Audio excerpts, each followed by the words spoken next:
सच्चाई सच छुपने नहीं देंगे।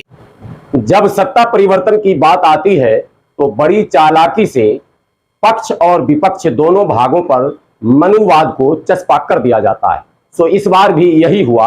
एक तरफ जहां एनडीए जो आरएसएस द्वारा संचालित कही जाती है, वहीं दूसरी तरफ इंडिया, जी हां India, Indian national democratic inclusive alliance, inclusive, लेकिन यहां इंक्लूजन नहीं है, यहां एक्सक्लूसिव है। जी हां, दलित, मुस्लिम, आदिवासी इससे बाहर है।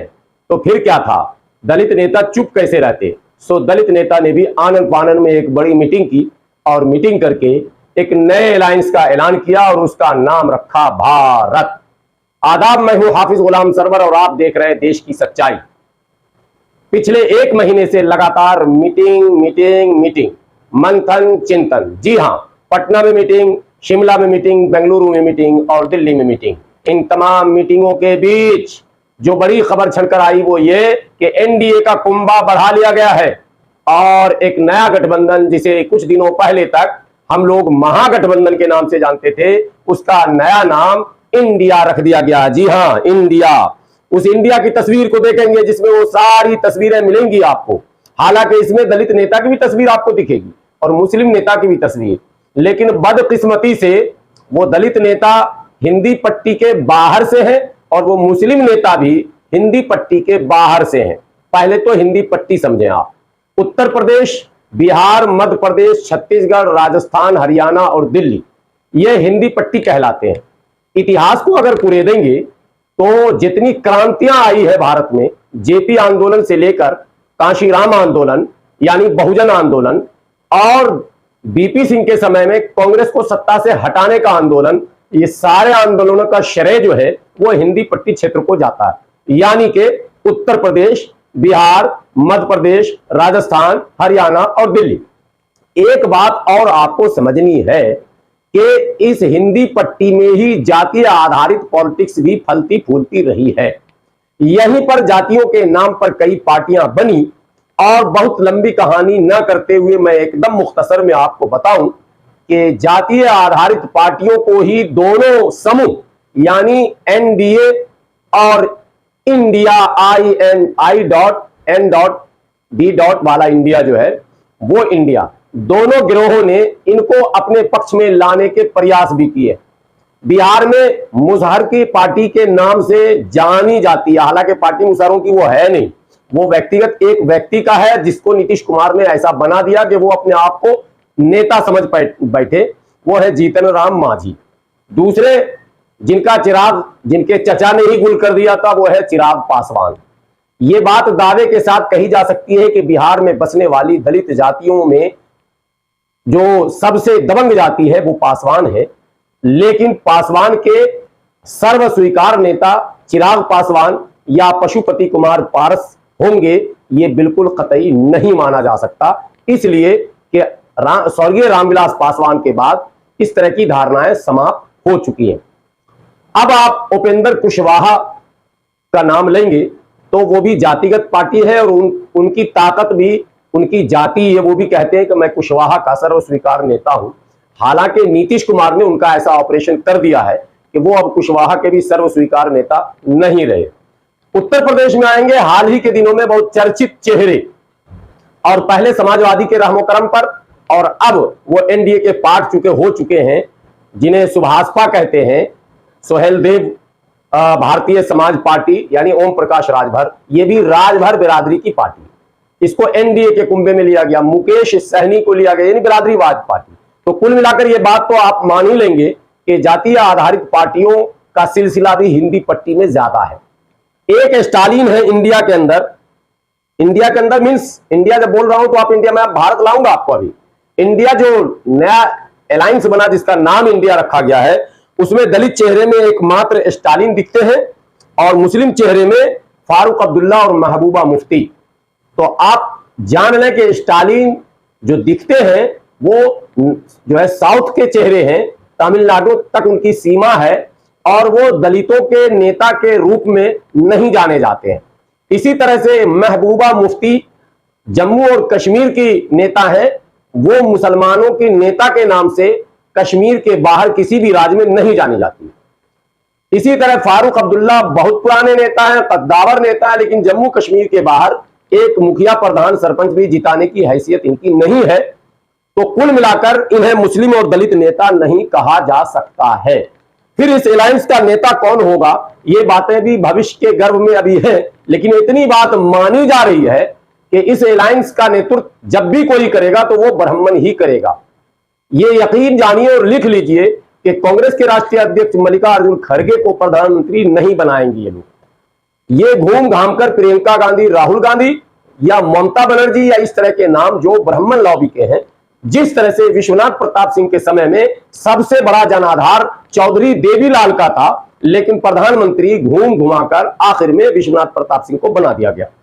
बहरहाल, लेकिन इस इंडिया में जब ये बातें नहीं दिखी, इस इंडिया ने जब हिंदी भाषी क्षेत्र में अपना प्रभाव रखने वाले किसी भी दलित नेता को नहीं चुना, उन्हें संदेशा नहीं भेजा, उन्हें नहीं बुलाया, और हिंदी भाषी क्षेत्र में अपना प्रभाव रखने वाले मुस्लिम लीडरशिप को, यानी मुस्लिम नाम से जो पार्टियां चल रही है जिसके संस्थापक और बानी मुसलमान है, उन पार्टियों को जब नहीं बुलाया तो चेमगोइयां शुरू हो गई कि ये कैसा इंडिया है जिसमें ना मुस्लिम लीडरशिप है, न दलित लीडरशिप है, न आदिवासी लीडरशिप है। हाँ, आदिवासी के नाम पर एक आपको बात बता दूं, एक हीरा भाई के नाम से कोकराझार के सांसद हैं जो निर्दलीय 2 बार जीत चुके हैं। जी हाँ, इनका नाम है नव कुमार सरानिया, हीरा भाई के नाम से जाने जाते हैं। इन्होंने भी बहुत प्रयास किया, भाग दौड़ किया, लेकिन अंजाम यह हुआ कि इन्हें भी इस तरह के अलायंस में बुलावा नहीं दिया गया। निर्दलीय 2 बार सांसद का चुनाव जीतना अपने आप में एक मायने रखता है और आदिवासी के एक बड़े चेहरे। गुजरात में दूसरा एक बड़ा चेहरा है बाबू भाई वसावा का, उन्हें भी किसी ने घास नहीं डाला। दलित चेहरों में सबसे चर्चित चेहरे तो बहन जी की, मायावती की हैं। कहा भी जाता है, हालांकि ताकत उनकी अब खत्म होने पर है, अगर पिछले चुनाव को देखा जाए तो सिर्फ एक विधायक, वो भी एक्सीडेंटल जीत है वो, लेकिन फिर भी बहुजन समाज पार्टी आज भी दलित पार्टियों में पहले नंबर पर मानी जाती है। नहीं बुलावा भेजा गया। बहुजन समाज पार्टी से कटकर, या यूं कहे कि बहुजन समाज पार्टी की उस पॉलिसी, जिस पॉलिसी में भारतीय जनता पार्टी को फिर से जीवित कर दिया, स्थापित कर दिया, उस पॉलिसी का विरोध करते हुए जिन लोगों ने अलग पार्टियां बनाई, उसमें एक प्रमुख नाम अंबेडकर समाज पार्टी के राष्ट्रीय अध्यक्ष भाई तेज सिंह का आता है। इन्हें भी किसी ने नहीं पूछा। इस तरह के कई और दलित बड़े चेहरे हैं जिन्हें कहीं से भी कोई संदेशा नहीं आया। अब सवाल यह पैदा होता है कि फिर मुस्लिम पार्टियों की बात करेंगे तो पहला नाम बैरिस्टर असदुद्दीन ओवैसी का आएगा। जी हां, ऑल इंडिया मजलिस इत्तेहादुल मुस्लिमीन के अध्यक्ष और हैदराबाद के सांसद, उनकी पार्टी का हिंदी पट्टी के तमाम मुसलमानों पर खासा असर। सीटें नहीं मिल रही है, एक अलग ये विषय है, अलग मौजू है, ये बिल्कुल अलग मौजू है। लेकिन लेकिन लेकिन पूरे हिंदी पट्टी के मुसलमानों में बड़ा प्रभाव असदुद्दीन ओवैसी की पार्टी MIM का है, यह सबको मानना पड़ेगा, जो कड़वा सच है। लेकिन ओवैसी साहब को भी इस अलायंस के लिए उपयुक्त नहीं माना गया। दूसरा नाम उत्तर प्रदेश की धरती से पीस पार्टी का आता। जी हां, डॉक्टर अयूब अंसारी जो फाउंडर भी है, राष्ट्रीय अध्यक्ष भी है, विधायक भी है, 5-6 विधायक जिताने का श्रेय भी जाता है उनको। पिछले इस चुनाव से पहले वाले 12 वाले चुनाव में उन्होंने 5 विधायक जिताए थे। उनकी पार्टी का संगठनात्मक ढांचा भी है। एक बड़ी बात आपको बता दूं, नीतीश कुमार जी के पार्टी के मंत्री श्रवण कुमार, जो नीतीश कुमार के काफी करीबी भी है, वो उत्तर प्रदेश के प्रभारी भी हैं। पिछले 1.5-2 वर्षों से लगातार पीस पार्टी के सभी कार्यक्रमों में वो शामिल होते रहे, उनके आम चुनावी सभाओं में भी शामिल होते रहे और खास मीटिंगों में भी शामिल होते रहे। कयास ये लगाया जा रहा था, अनुमान ये लगाया जा रहा था कि संभावित जो महागठबंधन का स्वरूप होगा उसमें पीस पार्टी के लिए भी जगह होगी। लेकिन जब मीटिंगों का दौर शुरू हुआ तो कल्पनाओं से भी बाहर है ये, यानी तसव्वुर में भी पीस पार्टी का नाम नहीं आया। ये भी एक दुर्भाग्यपूर्ण बात है। मैं तस्वीर आपको दिखाऊंगा जब लखनऊ के एक सभागार में बिहार के मंत्री श्रवण कुमार हैं और वहां कई क्षेत्रीय पार्टियों के नुमाइंदा है, भाई तेज सिंह भी उसमें दिख रहे हैं, सरानिया साहब भी दिख रहे हैं, उसमें कई और नुमाइंदे दिख रहे हैं। ये मीटिंगें अभी 2-3 माह पहले की हैं मात्र, जो लखनऊ में हुई थी। तो तमाम तरह के कयास लगाए जा रहे थे, लेकिन तमाम कयास पर अब पूरी तरह से विराम लगा दिया गया। यानी अब आप कल्पना में भी नहीं सोच सकते। बस फिर क्या था, अंबेडकर समाज पार्टी ने आनंद फानन में एक बड़ी मीटिंग की, कई नेताओं से संपर्क साधे और एक नया नाम जो प्रस्तावित नाम आया है, वो नाम सुनकर आप भी चौंक जाएंगे। न एनडीए न सो कॉल्ड इंडिया, भारत वाला इंडिया नहीं, इनका इंडिया। अब जो नया अलायंस बना है, जो इन दोनों अलायंस को धूल चटाने में सक्षम हो सकता है, अगर दलित मुस्लिम आदिवासियों ने ठान लिया। बिल्कुल नोट करने वाली बात है कि दलित मुस्लिम आदिवासियों की जनसंख्या का आकलन करेंगे इन हिंदी पट्टियों में, तो उत्तर प्रदेश पहला ऐसा राज्य है जहां 35% से अधिक वोट सिर्फ और सिर्फ दलित मुस्लिम और आदिवासियों के, लगभग 40%। लगभग बिहार में भी 30+, मध्य प्रदेश में भी लगभग 25 और 30% के बीच, राजस्थान में भी 25 और 30% के बीच, हरियाणा में भी लगभग 30% और दिल्ली में दलित मुस्लिम आदिवासी मिलाकर लगभग 42%। अब आप अंदाजा लगाइए कि कई राज्यों में 42, 40, 35, 30 और 25। अगर ये वोट गोलबंद हो जाता है, उन्हें यह बात समझ में आ जाती है कि भाजपा हराओ और कांग्रेस जिताओ के बीच में, ये दो चक्की के बीच में जो पिस रहा है, वो चाहे वो मणिपुर हो, चाहे वो बंगाल हो, बंगाल में भी अभी एक वीडियो वायरल हुआ है, चाहे गुजरात हो, जो दृश्य सामने आए हैं महिलाओं के, उस दृश्य को देखकर ऐसा लगता है कि मनवादी मानसिकता को कुचलने के लिए सिवाय इसके कि दलित मुस्लिम आदिवासी एक बैनर के नीचे आ जाएं, दूसरा कोई रास्ता नहीं। इसी के लिए भाई तेज सिंह ने मीटिंग के बाद एक नक्शा जो सामने दिया, वो है भारत, BHARAT, भारत। और इसके जो अर्थ बताए गए हैं भारत के, वो भी आप जब सुनेंगे तो आप हैरत में पड़ जाएंगे कि बड़े गहन चिंतन मनन के बाद यह तय किया गया है कि हमारे गठबंधन का नाम भारत रहेगा। B से भारतीय, H से ह्यूमैनिस्ट, A से अलायंस फॉर रेजियस एफिलिएट ट्राइब्स। यह है फुल फॉर्म, जो जिसका अर्थ समझने के बाद लगेगा कि इससे बड़ा कोई गठबंधन भारत में हो ही नहीं सकता। और भारत के लिए और भारत को बचाने के लिए और भारतीय संविधान को बचाने के लिए और संवैधानिक व्यवस्था बनाए रखने के लिए भारत नाम के अलायंस के साथ ही दलित, मुस्लिम और आदिवासियों को अटूट होकर जुड़ जाना चाहिए। इसलिए कि अगर ऐसा नहीं करते हैं आप, मैंने इस हिंदी पट्टी के नाम में एक नाम छोड़ रखा, आदिवासी नेता के नाम है हेमंत सोरेन। जानबूझकर मैंने झारखंड का भी जिक्र नहीं किया, इसीलिए मैंने जानबूझकर ये जिक्र इसलिए नहीं किया कि हेमंत सोरेन का कद झारखंड से बाहर कहीं भी नहीं है।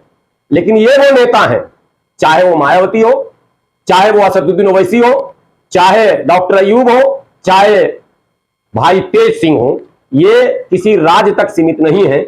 और इनका प्रभाव और इनके मानने और चाहने वाले लोग मध्य प्रदेश, उत्तर प्रदेश, बिहार, दिल्ली, राजस्थान, हरियाणा सब जगह पाए जाते हैं बड़ी तादाद में।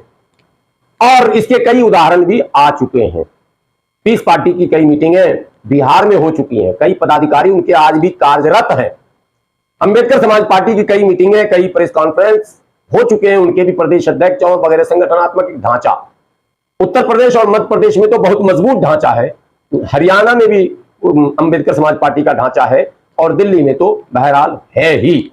ऐसे में यह क्यों नहीं कहा जा सकता कि जिस दल को कई राज्यों में जाना और माना जाता है और पहचाना जाता है, उन दलों को छोड़कर आखिर क्या संदेश देना चाहते हैं ये कथित तौर पर इंडिया वाले? क्या वाकई यह सिर्फ नरेंद्र मोदी को सत्ता से हटाना चाहते हैं और स्वयं सत्ता प्राप्त करना चाहते हैं, या फिर व्यवस्था को बदलना चाहते हैं और शोषित, पीड़ित, वंचित और उपेक्षित समाज को मुख्य धारा से जोड़ना चाहते हैं?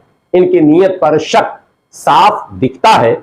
और जब इनसे सवाल किया जाता है कि आपके अलायंस में ओवैसी क्यों नहीं, आपके अलायंस में मायावती क्यों नहीं, आपके अलायंस में डॉक्टर अयूब क्यों नहीं, आपके अलायंस में भाई तेज सिंह क्यों नहीं, तो फिर ये कन्नी काटने लगते हैं। बहरहाल ये एक शुरुआत है, आगे आप देखें। इब्तिदाए इश्क में रोता है क्या, आगे आगे देखिए होता है।